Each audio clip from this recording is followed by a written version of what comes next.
à la dernière seconde d'un match décisif. Des millions de regards braqués sur vous. Votre cœur bat à toute vitesse, vos mains tremblent et tout repose sur votre prochain mouvement. Comment certains athlètes parviennent-ils à rester calmes et performants dans des moments aussi critiques alors que d'autres s'effondrent sous la pression ?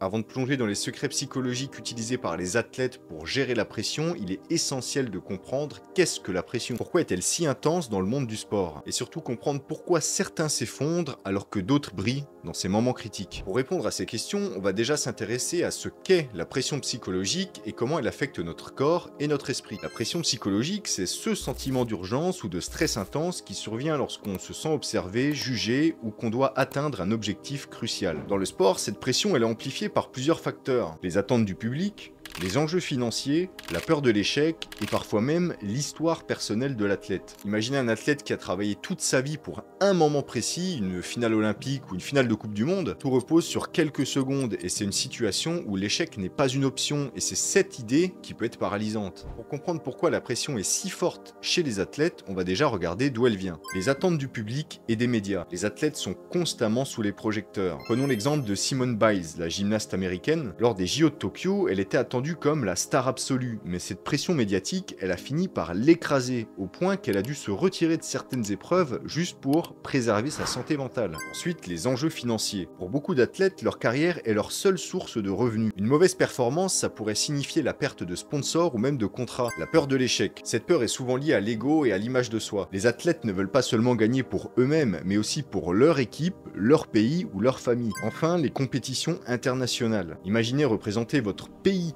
devant des millions de spectateurs. Chaque mouvement, chaque décision, elle est scrutée par tout ton pays et c'est une pression que peu de gens peuvent comprendre. Mais alors, que se passe-t-il dans le corps et l'esprit d'un athlète sous pression? La réponse se trouve dans notre biologie. Sur le plan physique, quand on est stressé, notre corps libère une hormone appelée cortisol. Cette hormone est utile à petite dose parce qu'elle nous prépare à réagir rapidement. Mais en excès, elle peut provoquer des tremblements, une accélération du rythme cardiaque et même une perte de coordination. T'as probablement déjà vu un athlète ou quelqu'un de ton entourage rater un geste tout simple dans un moment décisif. Eh bien c'est de ça que je te parle. C'est pas un manque de compétences, c'est souvent la conséquence directe de la pression. Bon, il y en a ils sont juste mauvais, mais on peut mettre ça sur le dos de la pression. Sur le plan mental, la pression elle peut emmener une surcharge cognitive. C'est-à-dire que ton cerveau il est tellement occupé à gérer ton stress que tu sais même plus ce que tu dois faire et comment tu dois le faire. Ça provoque des erreurs, des oublis ou même un blocage total. C'est ce qu'on appelle parfois le shocking ou l'effondrement sous pression. On va prendre un exemple concret et connu, celui de Michael Jordan. Je pense que vous le connaissez, sinon ça m'étonnerait, un des meilleurs, voire le meilleur basketteur de tous les temps. Et bien lors des finales NBA de 1997, il a joué un match décisif alors qu'il était gravement malade. Un match connu aujourd'hui sous le nom du flu game. Malgré la pression immense à ce moment-là, c'est des finales de NBA quand même, et puis sa blessure en plus, il a quand même réussi à marquer 38 points et mener son équipe à la victoire. Alors comment est-ce qu'il a fait? Comment est-ce qu'il a réussi à surmonter non seulement la pression, mais aussi ses blessures? C'est ce que l'on va découvrir dans les prochaines parties en explorant les stratégies psychologiques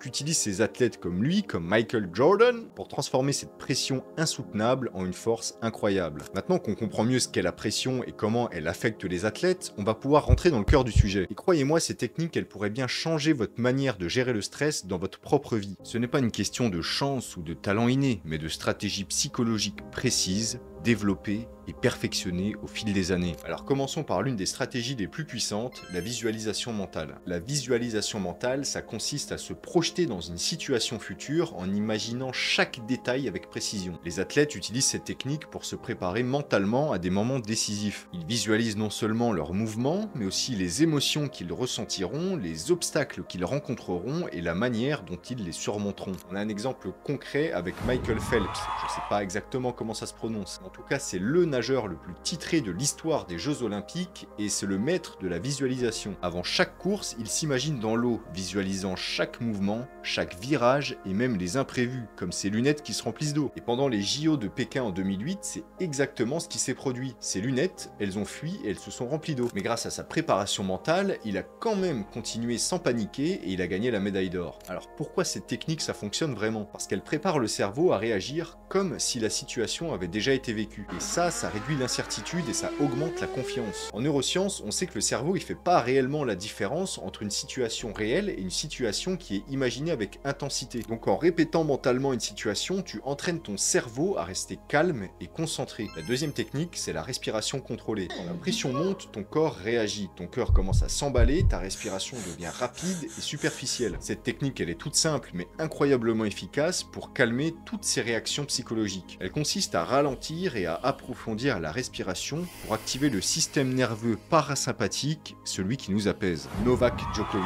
je pense que vous le connaissez, l'un des meilleurs tennisman actuels et même de l'histoire, eh bien il utilise cette technique dans les moments décisifs. Lors d'un match tendu, il prend souvent quelques secondes pour fermer les yeux, respirer profondément et se recentrer. Et ça lui permet de retrouver son calme et de rester concentré sur le point suivant. Et ça fonctionne parce qu'en ralentissant notre respiration, on réduit la production de cortisol, la fameuse hormone du stress. Et ça envoie un signal à notre cerveau, tout va bien, tu te calmes. Et ça, c'est une des techniques que tu peux utiliser n'importe quand, pour n'importe quelle situation. T'es pas obligé de jouer un match contre Rafael Nadal pour l'utiliser. Une autre stratégie ultra puissante, c'est les routines pré-compétition. Les routines, ça consiste à répéter les mêmes gestes ou les mêmes actions avant une compétition. Ça peut paraître anodin, mais ça aide vraiment les athlètes à rester concentrés et à avoir le contrôle de son corps dans les situations les plus chaotiques. Parce que les routines, elles réduisent l'incertitude, c'est-à-dire que tu peux être concentré sur l'essentiel. On revient à notre gentil Rafael Nadal, qui lui, pour le coup, est connu pour ses routines obsessionnelles, avant et pendant ses matchs. Il aligne ses bouteilles d'eau d'une manière incroyablement précise, il ajuste ses cheveux, son short, son poignet avant chaque service, et il suit toujours le même ordre de gestes. Ces rituels-là, c'est pas des superstitions, c'est bien une routine qui lui permet de se recentrer et de garder le contrôle de son corps. Alors pourquoi ça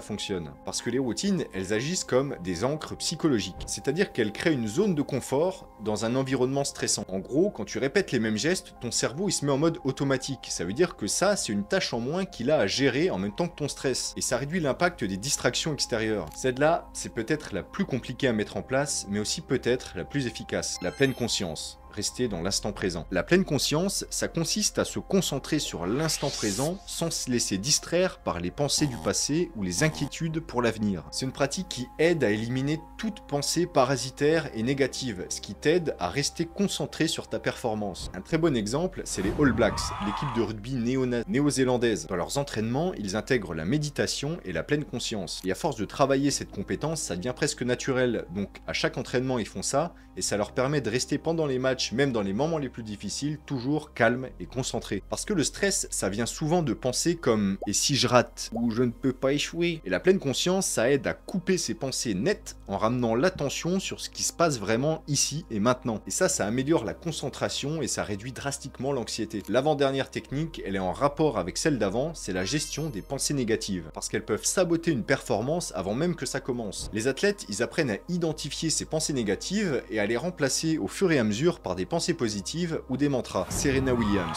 l'une des plus grandes joueuses de tennis de tous les temps, on reste dans le tennis. Et alors, qu'est-ce que vous allez faire? Elle utilise les affirmations positives pour se motiver. Donc, avant chaque match, elle se répète des phrases comme « Oh, je suis forte » ou « Oh, je suis prête ». Et ces mantras, ça l'aide vraiment à rester en confiance parce que quand on pense positif, on fait du positif. Les pensées influencent directement les émotions et les comportements. N'oubliez surtout pas que la pensée influence la matière. En reprogrammant son esprit avec des affirmations positives, un athlète peut transformer la peur en confiance et l'anxiété en motivation. La dernière stratégie, c'est ce qui peut paraître en fait le plus évident, c'est le soutien social et l'entourage. Les athlètes, ils gèrent pas la pression tout seuls, ils s'appuient sur leur entourage, leur coach, leur mentor, leur coéquipier, même leur famille. Ça permet de partager le stress et de recevoir des conseils précieux. Michael Jordan, par exemple, il attribue une grande partie de son succès à son coach, Phil Jackson, parce qu'il l'a aidé à développer une mentalité zen et à rester concentré sur l'essentiel, même dans les moments les plus tendus et les plus chaotiques. Et ça marche parce que le soutien social, ça agit comme un filet de sécurité. Savoir que quelqu'un croit en vous et vous soutient, ça peut réduire considérablement la pression et l'anxiété. Ça rappelle aux athlètes qu'ils ne sont pas seuls face à leurs défis.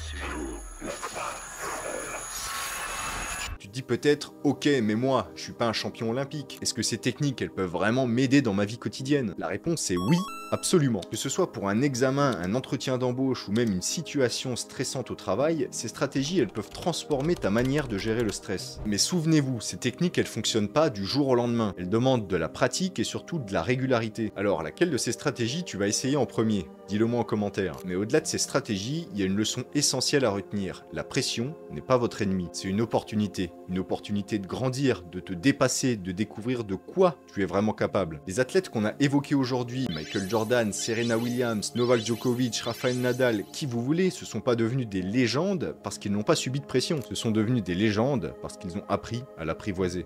Merci d'être resté jusqu'à la fin. Si cette vidéo vous a aidé ou même inspiré, je vous laisse mettre un like, un commentaire, vous abonner, mettre la cloche pour ne rater aucune de mes prochaines vidéos.